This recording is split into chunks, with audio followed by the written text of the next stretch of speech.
Episode of the Golf Gambling Podcast from the Sports Gambling Podcast Network is brought to you by Underdog Fantasy. Underdog just launched their new ladders game, which is a new unique way to win money on Underdog Fantasy. Plus, you can get up to a 500 times your match with promo code GOLFSGPN and get up to $1,000 in bonus cash. We're also brought to you by Edge Boost, the bank account built for better. Sign up today at edgeboost.bet, promo code GOLFSGPN, and get a $25 deposit match. And all of our free picks and podcasts are in one place at the SGPN store. So go over there and help us out on the App Store, SGPN app. All right, Philly Cricket, Truist Championship. Dom joins me again, ready to talk some golf. An event that we've seen for a ton of years at Quail Hollow. We saw at TPC Potomac for a few years, called the Wells Fargo. But here we are now with the Truist Championship from Philly Cricket. And Dom, I want to ask you, I've been out there the last few days in Philadelphia. I want to ask you, what is the group think? What is the narrative? What are you seeing about the course from like just a broad point of view? Because I haven't seen much information myself from doing any research. Yeah, I haven't done a whole lot of digging, but from what I can tell is off the tee is crucial. Approach when it comes to putting it close and making sure you know where the pin's at can go a long way. And then obviously a bunch of sand. So sounds like almost any other course, not the sand part, but just the approach and off the tee thing. But yeah, are these greens difficult? Do you think there are certain spots where if you miss, you could be in a really bad spot, or what are you seeing out there? I mean, I go to a lot of events. I go to a lot of courses. These may be some of the easiest greens to read I've maybe ever seen for being out there. They are not insanely slopey. They are every single one of them is back to front sloping, super, super old school, super, what you don't see much on the PGA Tour. But from a pure 10-foot putt point of view, you're not going to get any quirky, subtle breaks that you don't see. It's very what you see is what you get. So if you're a good bent grass putter, you putt well in this area of the country, or if you're just a good putter in general, I think there's a chance where you could really light it up on these greens. So with that being said, I think you nailed the rest of it. Off the tee is pretty important. There's a world where you can nuke it around this place. The rough is not by any means super penal. You can and then there's some holes that are driver wedge, and no matter how far into the rough you are, you can get it onto the green. And these greens aren't massive, so you should be able to have a look. But I didn't do a lot of digging, but I have seen that the Vegas score is 19.5, now put at 20.5, I believe. I will say I don't think it's going to be that easy for a few reasons. The weather is going to be a mess. It's going to be very, very rainy, and it's not just subtle rain where it's just going to soften the course. It's going to be like a monsoon and bad weather and gusting winds. This course is a ton of elevation changes, and the wind is, say, blowing 15 to 20. You can feel it more than that because you're a lot higher than you are. We're close enough to sea level being in Philadelphia than some of these other courses around the world, but you can really feel it being on some of these greens because it's on the side of a hill, the course. Okay. And I will say when it gusts, it gusts. So I don't think it's going to be a pure 25 under birdie fest. I could see it being in the high teens. That's kind of where I'm going to put my eggs. Nonetheless, a lot of scoring opportunities, and you have to do those things that you said well off the top. Yep. And I mean, I think everyone tends to overreact when we get a new course and try and make something out of nothing. I mean, if the winning score is 15 under or 25 under, and you were to tell me that right now, I'm not changing my process all that much. You know what I mean? Yeah, because it asks you the same questions no matter what the score is. Exactly. So, I don't know. We just run with it. Yeah, let's jump into the board. We'll just do the Rory McIlroy conversation. The favorite 4-1, and then a big jump. Thoughts on Rory? Is he here to win, or are his sights set on winning the Grand Slam this year? He's got some? This is the year for him to do it. He's got Quail. He's got a home game at the Open, and then another U.S. Open, which he's played great in. So, what's Rory here for? I think he is here to win, but at the same time, how serious is he taking it? Like you said, with the PGA Championship in the rear view, or looking ahead at it, obviously maybe he's just here to work on a couple things. No cut event, so it's not like he feels pressure to play the weekend or is fine with playing 2 days and getting cut. But another guy in this 4-1, 5-1 range who the number's right, but not getting there. Yeah, no, I agree with you on Rory. I don't think he's going to play bad by any means. I think this golf course sets up for him really well, if I'm being Yep. honest. But I'll take my chances in going. I mean, obviously, I'm not going to bet a 4-1 Rory. There might be a world soon because recently with my betting cards, I've been dialed. I mean, my ethos of betting is staying around 7-1 ROI every single week, getting a 7x return on investment. I've been kind of hovering in like 10x cards. Like, so I there could be a room where a week where I have some room to go to, like, if I'm like 10x, 10x, 10x, I can throw like a 5-1 guy in there and just like have a single bullet that week, which is Right. new for me because I've always done like, all right, 7 to like 7.5x, even like 6.9x ROI, stay the season long structure. But I've been kind of gearing back and just letting some long shot cards fly, because if you get one winner on a 10x card, that sets you up well for the season. So Yeah. just wanted to put that out there. I'm not going to get to a 4-1 Rory this week, but I think both we're in the same headspace with Roars on the week. So let's go back to this top range now. Colin, Xander, JT, Ludwig are the guys generally sub 20-1. Maybe you get there, maybe you don't. One or two guys, one guy. Who's your favorite of this group? I want to say Ludwig just because of what he's able to do with the driver and because the number is a little bit more favorable than the other guys, like 14-1 Collins, the best you're getting. Xander and JT are both at 16 across the board. You're not getting much with Ludwig. I mean, you can catch an 18 out there, but I don't know. It's these guys all deserve to be in this group, but all the numbers are still pretty short. All right, let's do a quick, like, I have to ask you something real quick. Ludwig, 2 wins the last 2 years, RSM and Torrey Pines. Justin Thomas won last week. Xander Schauffele, 2 major championships last year. All these guys have mixed and played great. Why is Colin the shortest of these 4? It's got to be form, right? But he just finished damn near dead last at the freaking RBC Heritage. I don't understand at all. Because his form, he's good. He's a great golfer, top 5 player in the world.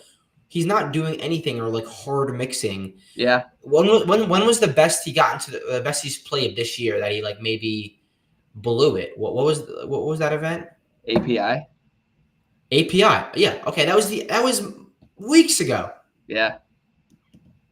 Why I mean, you look at his last couple. I know he T14 at the Masters when everybody was all over him, including myself. But like you said, T54 at RBC Heritage. So it's like the form was there, and then Augusta kind of flattened out, and then I mean RBC's one bad event, so I'm not going to look at it. But also, don't think either of us are getting to him at 14-1. I just don't think you can. Like, how could you justify a 14-1, 12-1, 15-1 Colin Morikawa versus any of these guys? That super hot JT who's played great for the last 7 months. Xander Schauffele, I mean, I still don't think he's there yet, but he's proven to be able to win in these types of events, no cut event. And then Ludwig, a young stud who's won twice in the last year and a half, and a driver-heavy golf course that makes sense.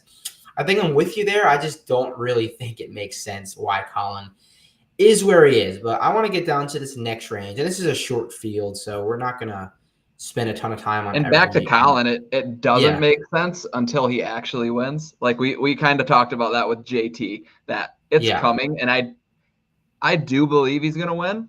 But again, if they're going to keep throwing like 12-1, 14-1 until he actually does it, I'm willing to miss out on it. Yeah, I really am too. All right, consensus 20s, Pat, Victor, Tommy, Jordan. Weird range. I think the group think is around Pat, which makes a ton of sense. Northeast bent grass, no cut event. Is it Pat? Yeah. Are you starting your card with Pat, or are you betting him at all? It's trending that way. Yes, I haven't made any final decisions up top, but that's probably the highest I'd start my card is Pat at 20. Yeah, I mean, Pat's been having a decent season. We know what he can do off the tee. We know what he can do on these style of greens. This is what, think Memorial, think Caves Valley. These are what you want Pat on, and this is what makes sense for Pat. So I do think there's a ton of love for Pat in the community, which is, I always like those weeks because he gets shit on more times than not, and then he gets one inkling of, oh, this is a Pat course, and everyone loves him. Which, Yeah. I mean, he's near and dear to my heart. I've lost literally infinite dollars on Pat, and I love Pat. But so, like, I don't know if I'm going to get there at 20 because, especially when he's a little bit popular. I think I like the guy below him, Victor Hovland, 25-1. Yeah. I mean, I talked about this on another show last night, but I'll run through it again. I walked the course all week, and usually Monday mornings when I'm at these courses, these new courses, I get out there like 8 a.m. before any golfers are really out there, chart the yardages, just get a feel for the course because I've never seen it before. As soon as we took our first lap, we both, my co-host Adam and I said, this is Victor Hovland. This is the most Victor Hovland course I've ever seen because it's driver heavy, ball striking heavy. There's a few mid to long irons in there that you need to step up and hit great shots.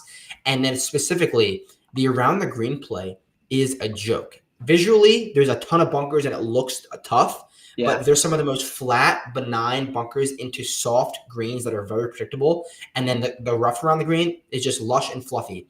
That's what Victor needs.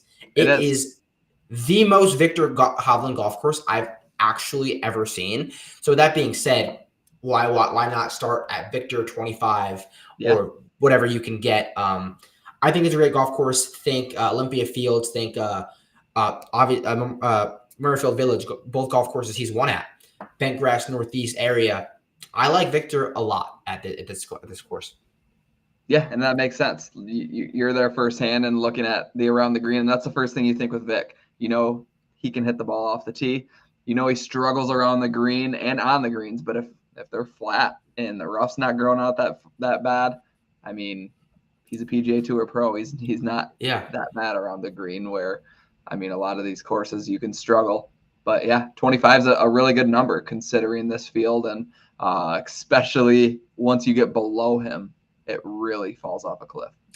Yeah, it really does fall off. And so you like Pat here. I think I agree with you there. Let's go to the 30s. Russ Decky, Corey Connors, Shane.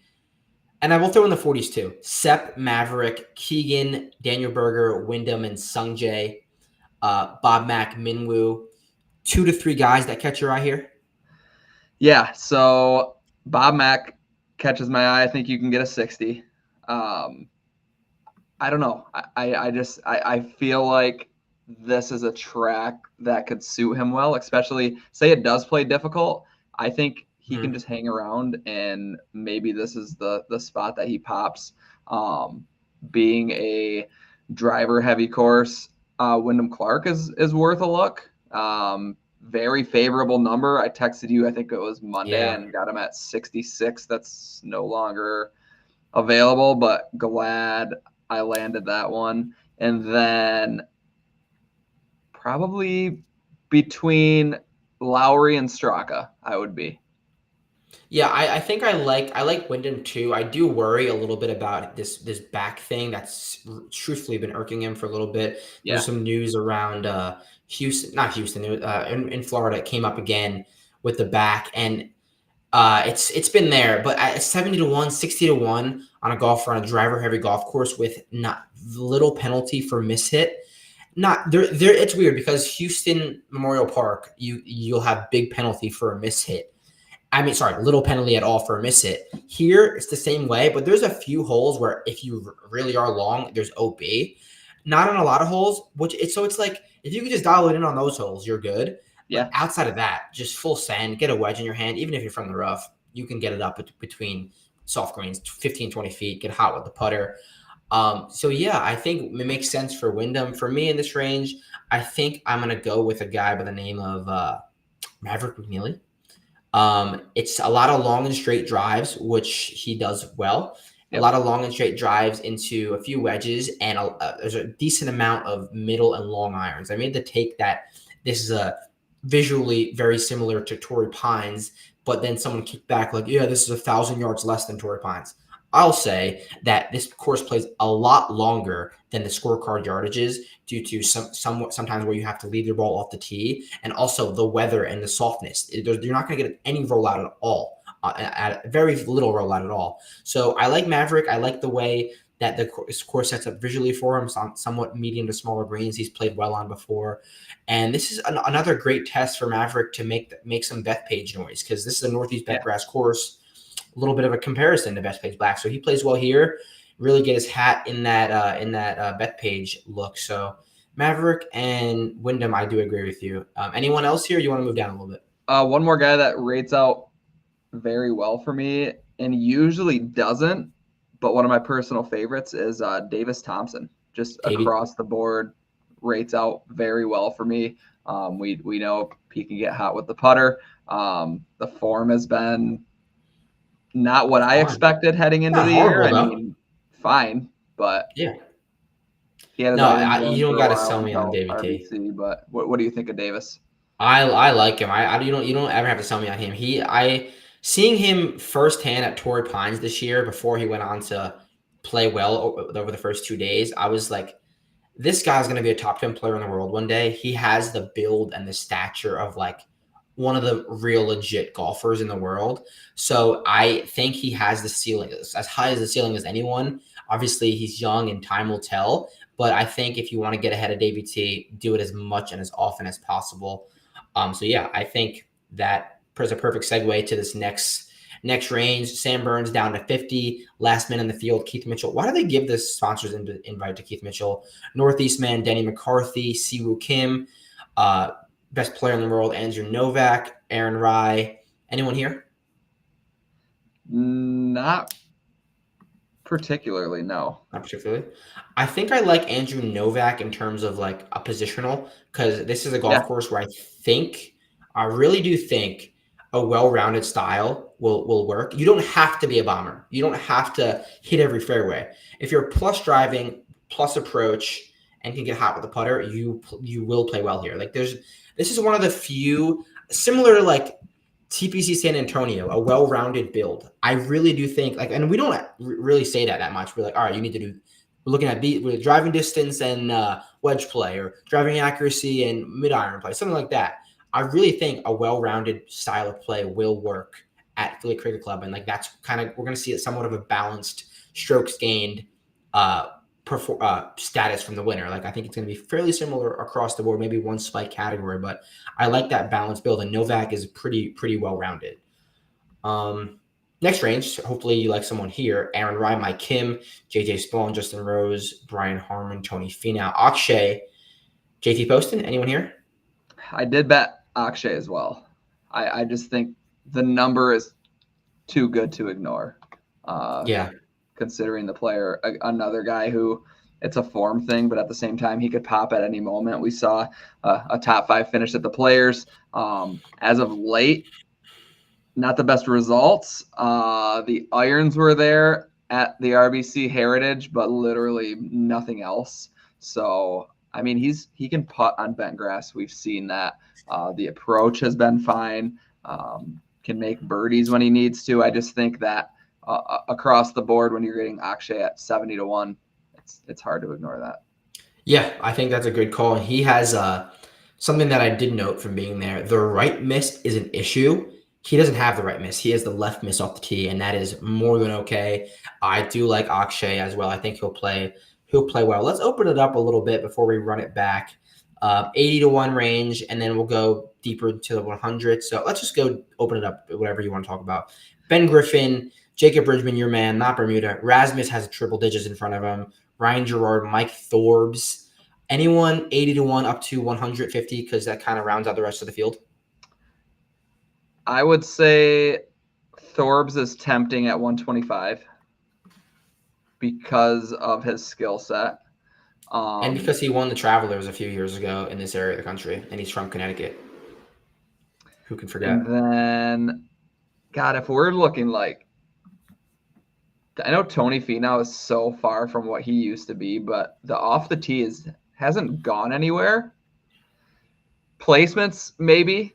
I don't know. I'm willing to bet him when it comes to outright. We obviously know that there's win equity there, and that if he's in the mix, I wouldn't have any doubts if he's in, say, the final group on Sunday. I wouldn't have any doubts that he can go out and do it, but it's just been a mixed bag with what you're getting with him. I like that it's a no-cut event, so I guess like a top 20 on Finau might be the better play there, just from an off the tee perspective. No, I agree with you. Like, and if he was in better form, this would be a perfect course for him. I mean, Yeah. no matter what, it's a good course for him. It's like, what will he bring to the table? So I think he's probably a better placement play, like you said. But I'm kind of with you on Finau. Down in this range, I think I like Ryan Gerard, 110-1. Similar to, I said, the Oaks course earlier, TPC San Antonio. He played really, really well there. Balanced build, and he's got plus distance for sure. So I think I like Ryan Gerard in this triple digits range. It's crazy to see Cam Young down here still. Yeah. But yeah, Ryan Gerard is one of my guys. Alex Noren's back, by the way. Confirmed he's alive. Good to see. Anyone else for you? No, EVR doesn't rate out too bad. I know you were on him last week, which was, I mean, not that he had a chance, but any placements obviously cashed. So yeah, it was good to see that, especially what his number was at. Adam Scott, as much as I want to, I can't get there. No. Very good number for a guy like that. And then the furthest I would go is Higo. I feel like I don't know how I feel about Higo, because I feel like this is like the biggest event he's ever played in. Like, I don't know if he's a little bit loose off the tee. It's not going to kill him here. Right. Maybe a top 20. I don't love Higo as much as you, but I can see it. Yeah. 250 is not in play, but a top 20 or a top, who knows? He could have crazy odds for these placements. Yeah. All right, let's run it back, give each other, since this field is so short, let's do 2 outrights each, placement, and then we'll look at the matchup board. You start us out. Who is your first outright? I think we're going to start with Wyndham Clark at 55-1. Okay, Wyndham. Just send it off the tee. Cross your fingers. It's not rocket science. Yeah. All right. I like Victor Hovland. Talked about him earlier. 25-1. If I'm saying this is a perfect Victor Hovland, the most perfect Victor Hovland course ever, and I'm not going to get to him, I would be a fool. So Vic 25-1 is where I will start. Who is your next pick? And my second one, I'm just going to go Akshay Bhatia and hope that he can find it. Those are the 2 bets that I have placed, so just going to throw those 2 out. Yeah, that's all I got. All right, I want to give a look to Minwoo Lee, around 45-1. Someone who's really dialed in the wedge game this year. It's probably one of the best wedge seasons he's had on the PGA Tour level. I know he hasn't been on the PGA Tour for many years. The long irons definitely concern me, but at like 45 to 60-1, I can take that risk. And there's only like 3 to 4 holes where he could actually have a lost ball to tee. Dial it in for those few holes, like we said with Wyndham, and then hopefully he can get hot with the putter. He can get hot as anyone on the green. So I'm down for some Minwoo around 50-1. And yeah, let's do a placement. Who's your first placement?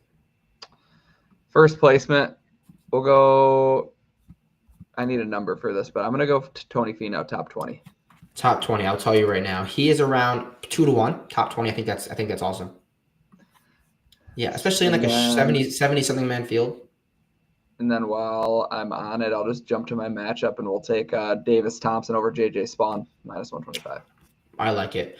All right, my placement of the week will be Thomas Dietrich +230, a guy who has a high-end driver, can gain 4 strokes off the tee, and then match that or double that with the putter. So I think Thomas Dietrich makes a little bit of sense here if he could really have a good week with the driver. My matchup is going to be Ben Griffin -115 versus Sam Stevens. Sam Stevens is coming in off 1 solid week. Ben Griffin's been a little bit more consistent for a little bit longer. And I know this isn't Bermuda grass, which is Ben Griffin's forte. But 2 things. Ben Griffin's gotten a lot of distance this year off the tee. He looks so much longer and more confident with the driver, which is a great thing. And 2, spoke to him last week or 2 weeks ago before the Zurich, and he said growing up he was an elite bent grass player. And then when he went to college, he started becoming a Bermuda guy. So it all makes sense now. We're full circle. We're back on bent grass, and he's got the distance. So I'm going to go with Ben over Stevens for my matchup. There we go. Anything else you want to add, or ready to get to Charlotte for the PGA Championship? Yeah, just excited for that, and obviously this will be a fun event to watch. I always like seeing a new course, so yeah, should be fun.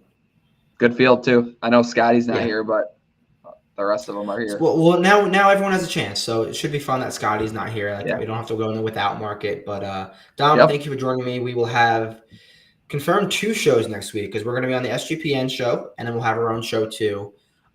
Messed that up last time. We're going to dial it in this time, and then obviously the DFS show. Any questions? You know where to find us. We'll catch you guys in a few days. Peace out. See ya.